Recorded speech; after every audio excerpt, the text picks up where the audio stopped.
কিয়ামতের ময়দানে আল্লাহর কাছে বান্দা কোন আমল করলে হিসেব ছাড়া জান্নাতে যাবে? জানেন কেউ? বলতে পারেন কেউ? ভাই, আল্লাহর কাছে হিসেব দিয়ে জান্নাতে যাওয়া কি সহজ কাম না কঠিন কাজ? আরে আল্লাহর কাছে তো অনেক দূরের কথা। আপনি যে প্রতিষ্ঠানে চাকরি করেন তার মালিকের কাছে, উপরস্থ বসের কাছে একেবারে পুঙ্খানুপুঙ্খ করে প্রতিটা পয়সার হিসাব দিয়ে একদম সবকিছুতে পারফেক্টনেস প্রমাণ করা, এটাই তো একটা কঠিন কাজ, দুঃসাধ্য কাজ। সেখানে সারা জীবনের হিসাব আল্লাহর কাছে দিয়ে পাই পাই করে তারপর আপনি জান্নাতে যাবেন, বিষয়টা এত সহজ না।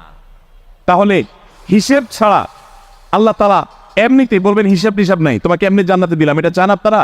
দেখুন কোরআনে কারীম আল্লাহ তাআলা বলছেন, ইন্নামা ইউওয়াফাস সাবিরুনা আজরাহুম বিগাইরি হিসাব। আল্লাহ বিনিময় দেওয়ার ক্ষেত্রে, সওয়াব দেওয়ার ক্ষেত্রে দুনিয়াতে যারা সবরকারী হবে, যারা ধৈর্যশীল হবে, যারা সহিষ্ণু হবে, যারা নিজেকে নিয়ন্ত্রণ করতে পারবে, এই সবরকারীদেরকে আল্লাহ তাআলা হিসেব ছাড়া দিবেন।